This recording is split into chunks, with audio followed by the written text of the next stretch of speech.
this is Johnny Burgin with another Chicago Blues guitar lesson. This time we're talking about Willie Nix, an absolutely smoking tune from 1951, Try Me One More Time, with Willie Johnson on guitar. It's in C. I've got kind of a distorted tone going. I just have a tube amp with I just have a transistor practice amp with the gain up. It's worse. So let's do that. Okay.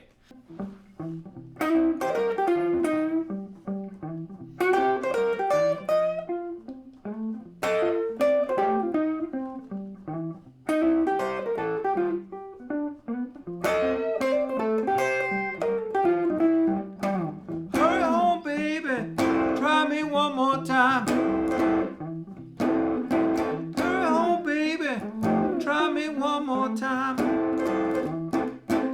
If I don't satisfy you, darling, I break my neck a trying. She's fine and mellow, built up from the ground. Fine and mellow, built up from the ground.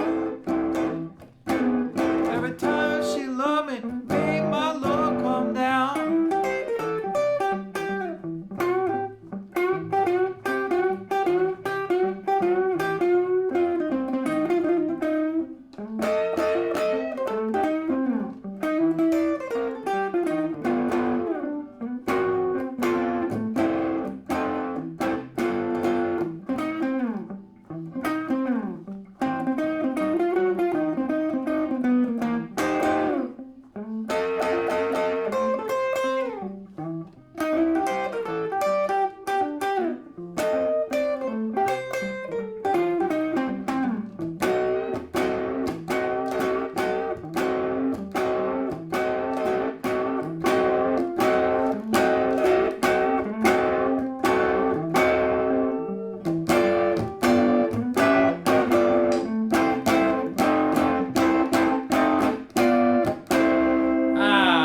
Messed up that ending, but I think you got the idea. So that was a lot of what goes on in there. There are like 5 solos.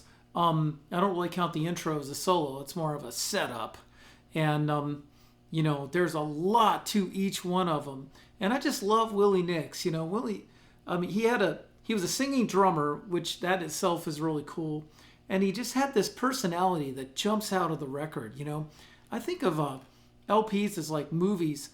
And 45s or 78s, there's like little postcards of somebody describing their situation, because like a movie, the story's not a big deal, but it's like the person carrying the story who makes you interested or sympathetic to him or her.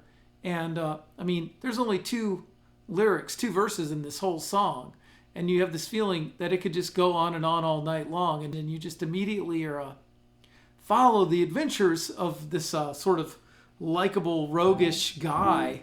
It's funny, the drum beat, it almost like, if I heard some band playing that drum beat right now, if I walked into a bar and somebody was playing it, I would think they were a rockabilly band.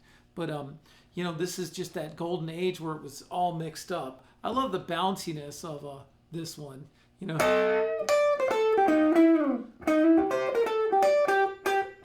Like that bounces. That bounces. They like to bounce off their notes. But anyway, let's talk a little more about what happens in the actual song. Lots of rolls.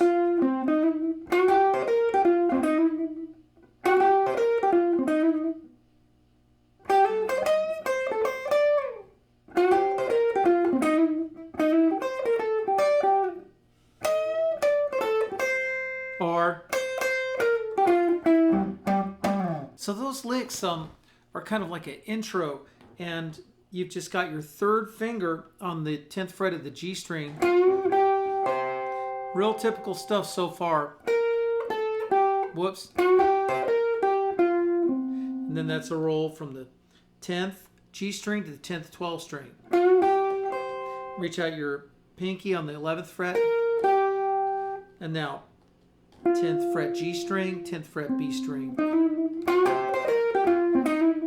Try to really make it bounce.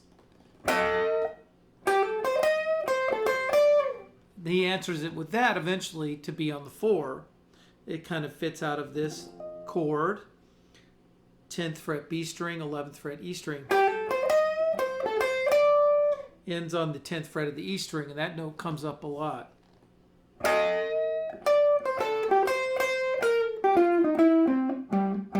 Something like that. That's kind of what happens the first go around. I mean, those are the ingredients. And then the main thing is the chords. He's always jabbing it, usually on the first beat of every measure.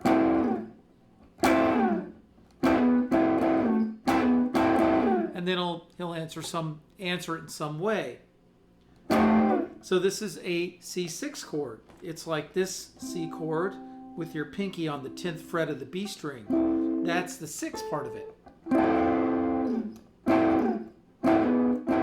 And you could practice.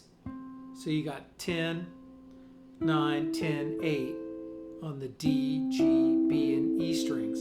You could practice going back 1 fret and back. And then back 1 more. He does that during a solo, and it's really cool. And then you have this. This is 10, 10, and then 8 and 10. It's just like this A7 shape, you know, from way back, moved all the way up here. Or you could have the top part of this 9th chord. It's usually not the whole 9th chord on the 4. You can play just the top 4 strings, which would be 7, 8, 8, 8 on the D, G, B, E. It's fine and mellow, stacked up from the ground. Fine and mellow, stacked up from the ground. Yeah, lots of times he'll play when the guy's singing. That's great. That's 11 and 10. That's sort of a jab. He does that with Howlin' Wolf too. But you know, you just hear a bit.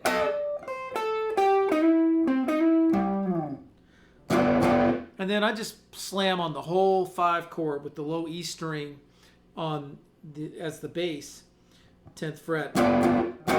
He raised 5, and then he'll do a turnaround like this. So C6, F7, C6, and then the top part of your G 9th chord.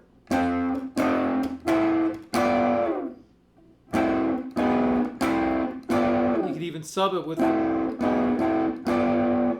just going backwards 1 and back, because he loved to like slide in and out of these 9th and 6th chords. Although that doesn't come up here. And now the solos are just devastating, man. Let's see. The first one starts. Typical stuff, right? Bending with the 3rd fret, 3rd finger, 10th fret, G string.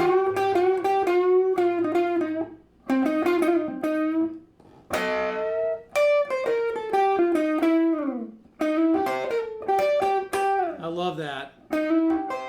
That's like a C chord. He's like just sliding right into his by the time you do that, that's where he ends up on his 5 chord.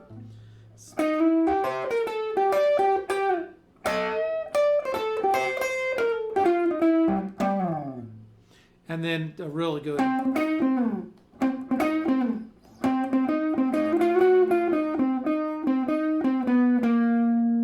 Yeah, he loves this note. He gets more power out of this note, which is the 11th fret G string.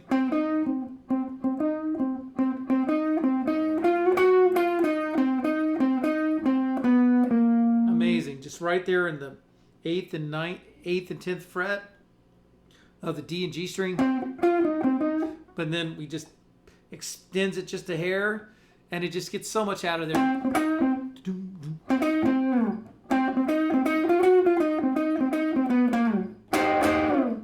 Then the top part of your 9th chord.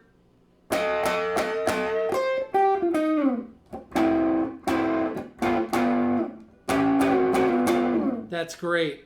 I think he just used the middle 3 notes here of your G ninth chord, and then slide them up 2 frets. He really exploits that nasty, distorted tone, doesn't he?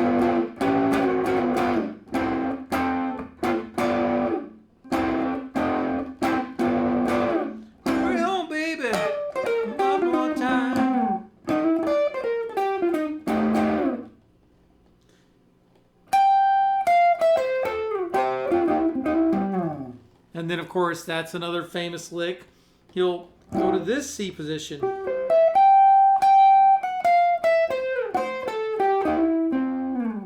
And he just answers it so beautifully with this position that we know a little better, right? This is just out of a C chord. And again, I talked about this in the other Willie Johnson lesson. I do hope you'll check that one out. He does it in Highwayman.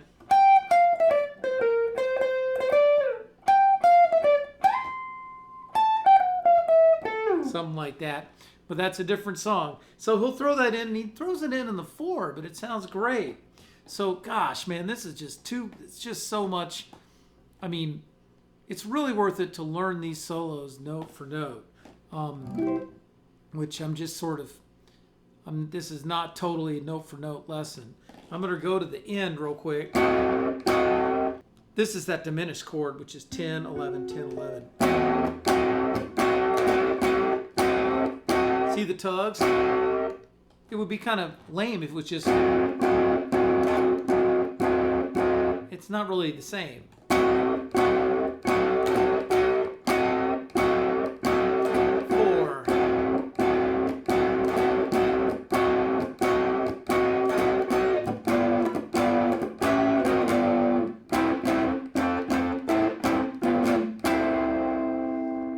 And that was like a review of all the chords in there. This is just 12, 11, 10. You can use the D string if you want to. It kind of adds to the chaos, doesn't it? Instead of just, you can go. And then I went C6, F9, or it might be C, F9, C6, G9, and just let the notes hang there, no vibrato. So this is just so much fun. That beat is just so cool. Ta-doo, back-a-doo, back-a-doo, back-a-doo, back-a-doo.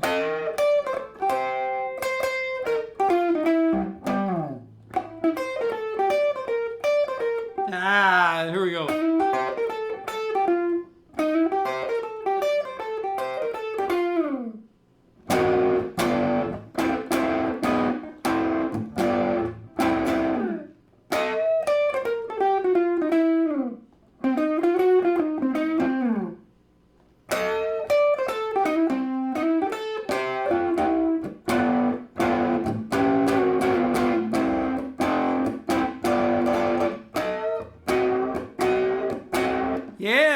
Yeah. Hope you enjoyed this little introduction to Willie Nix. He lived till 91, not his age 91, but the year 91.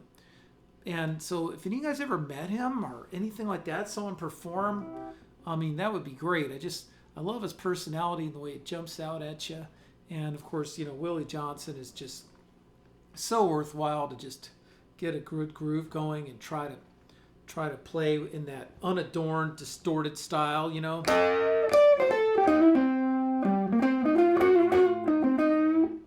It's just a blast. So have fun.